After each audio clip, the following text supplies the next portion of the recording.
नमः संस्कृताय। तो हम लोग संधि पढ़ रहे हैं और संधि में हम लोगों ने अच संधि पढ़ लिया है।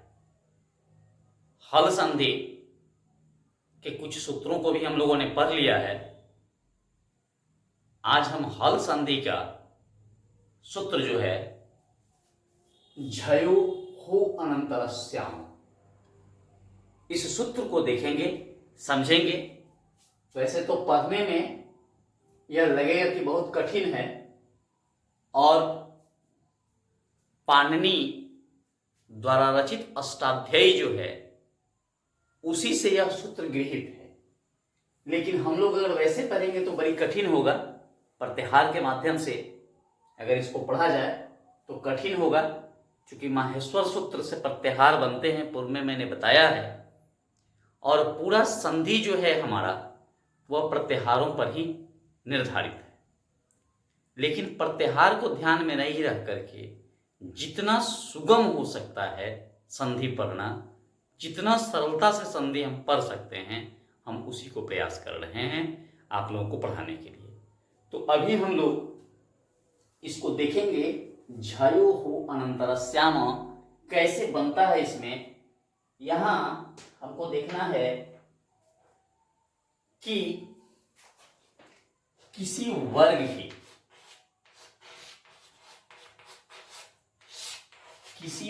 की प्रथम वर्ण के बाद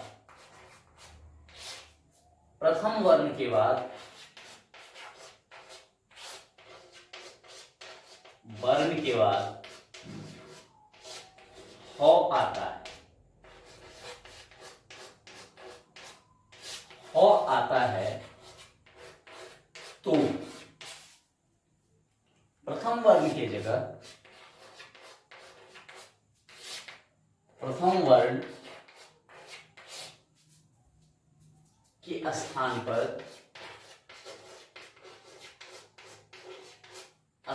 पर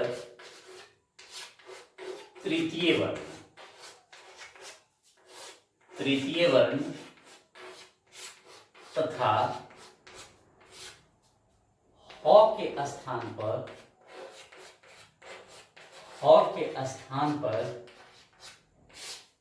स्थान पर चतुर्थ वर्ण हो जाता है। चतुर्थ वर्ण हो जाता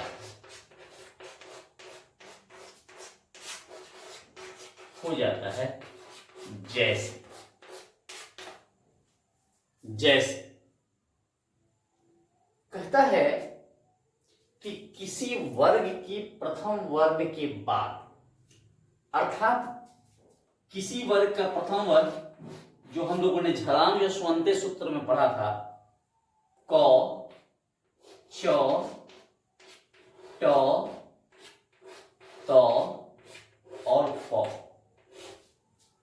यह हो गया किसी वर्ग का प्रथम वर्ण। इसके बाद ह आए तो ह आता है तो प्रथम वर्ण के स्थान पर, यानी इसके स्थान पर तृतीय वर्ण, यानी क का ग, च का ज, ट का ड, द और ब, यह हो जाए। ये तो झलाम यशवंते सूत्र के आधार पर होगा। लेकिन एक और सूत्र यहां काम कर रहा है। हमने यहां तक तो बना लिया, लेकिन कहता है कि वर्ण तथा ह के स्थान पर चतुर्थ वर्ण होगा, अर्थात इसको काटना हो, इसके लिए हमें अब ग, अगर क होगा तो हमको घ लिखना पड़ेगा, अगर च होगा तो हमें झ लिखना पड़ेगा। उसी प्रकार अगर ट होगा तो हमें ढ लिखना पड़ेगा, द के लिए ध लिखना पड़ेगा और ब के लिए ध लिखना पड़ेगा, यानी प के लिए ब लिखना पड़ेगा।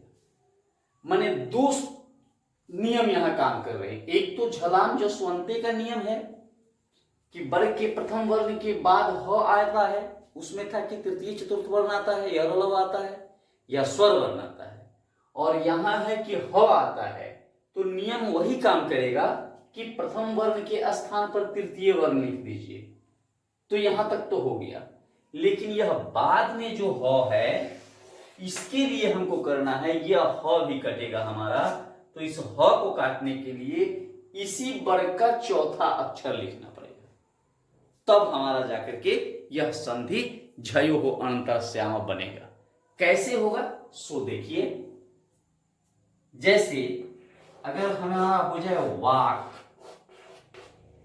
जोड़ हरि, देखेंगे यहां वर्ग का प्रथम वर्ण, यहां ह आ गया,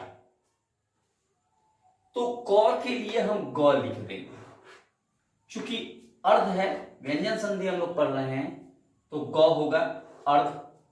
अब इस ह को काटना है, तो पहले तो हमारा हो गया वा और ग, लेकिन इस ह को काटने के लिए हमको लिखना पड़ेगा घ, घ, ये हो गया हरि, वाग्हरि। उसी प्रकार वाग्हरि जब हो गया, तब हम लोग करेंगे उत, देखिए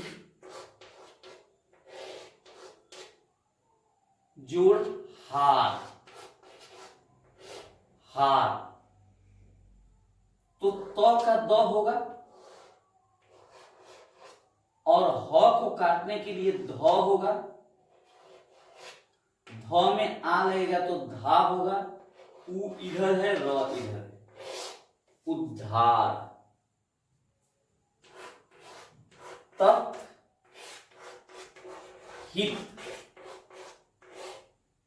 त है तो त को काटने के लिए द, और ह को काटने के लिए ध, और ह्रस्व है, ह्रस्व होगा तब हित। इस प्रकार से हमारा जो है वह संधि बनता है। हम लोग इसको बनाते हैं, आसानी से हम समझ सकते हैं। अब हम लोग देखेंगे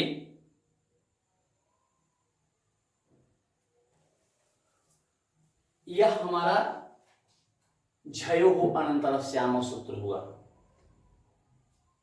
यह भी यहां भी है, आदेश जो होता है, आदेश भी चार तरह से होता है। अगर हम आदेश को पढ़ेंगे तो किस आधार पर होगा, तो यह चार तरह से आदेश भी होता है। जैसा कि उच्चारण में हम लोगों ने पढ़ा होगा, यत्न के आधार पर अभ्यंतर और बाह्य प्रयत्न जो होता है, तो प्रयत्न के आधार पर वागध्वरि हुआ, हमारा वागध्वरि हो गया। उसी प्रकार यह तद्धित हो गया, उद्धार हो गया। तो इस प्रकार से यह हमारा जो है यह प्रथम सूत्र हुआ।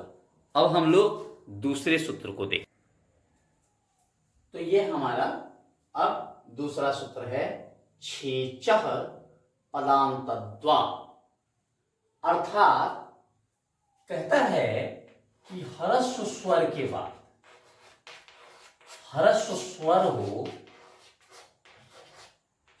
ह्रस्व स्वर जिसे हम लोग जानते हैं, ह्रस्व स्वर के अंतर्गत क्या क्या आता है, औक सब आता है, औ, ई, उ, री और री, ये ह्रस्व स्वर है। ह्रस्व स्वर के बाद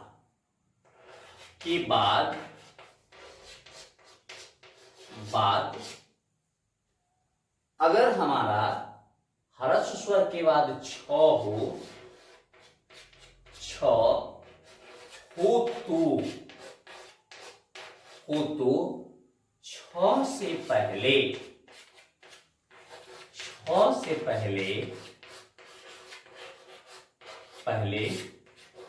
च हो जाता है, च हलंत है, हो जाता है, हो जाता है। दीर्घ होने पर ये तो बात ह्रस्व की हुई, लेकिन अगर दीर्घ स्वर रहे तो दीर्घ होने पर विकल्प से होता है, विकल्प से होता है। अर्थात हमारी सुविधा, हम चाहे तो च जोड़ सकते हैं और नहीं चाहे तो जैसे है यथावत वैसे हम लिख सकते हैं। अर्थात कहता है कि ह्रस्व स्वर हो, ह्रस्व स्वर अ हो, ई हो, उ हो, री हो या ली हो, और इसके बाद में छ हो, तो क्या करेंगे? हमको च अपने मन से जोड़ देना पड़ेगा, च लिख देना पड़ेगा, छ से पहले च अपने आप हो जाएगा। लेकिन अगर यहां दीर्घ हो, अगर यही आ हो जाए, दीर्घ ई हो, दीर्घ उ हो, री हो, तब हम क्या करेंगे? तो हम चाहें तो छ है तो छ ही लिख देंगे, चाहे तो च भी जोड़ सकते हैं, दोनों सुविधा है हमारे पास। जैसे देखेंगे वी, छेद,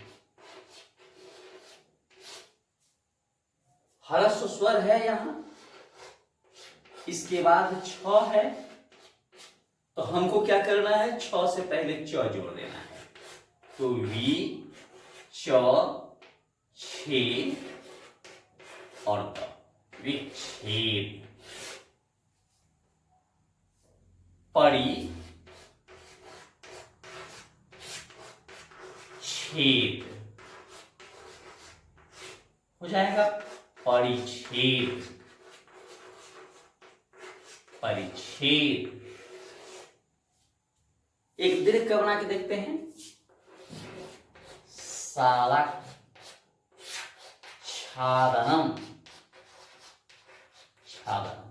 यहां देखिए दीर्घ है और यहां छ है, तो हम इसको विकल्प से लिख देंगे, सालक छादनम,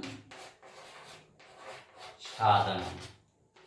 या फिर हम यहां चाहें तो सालक च भी लिख सकते हैं, छादनम। ये दोनों सही है हमारा। यानी दीर्घ हो तो हम च भी लिख सकते हैं, नहीं भी लिख सकते हैं, लेकिन ह्रस्व अगर हो और ह्रस्व के बाद में छ आता है तो अनिवार्य रूप से हमें च जोड़ना पड़ेगा। यही संधि है छेचक पदांतत्व। तो फिर हम लोग अगले वीडियो में मिलते हैं, तब तक के लिए नमो नमः, धन्यवाद।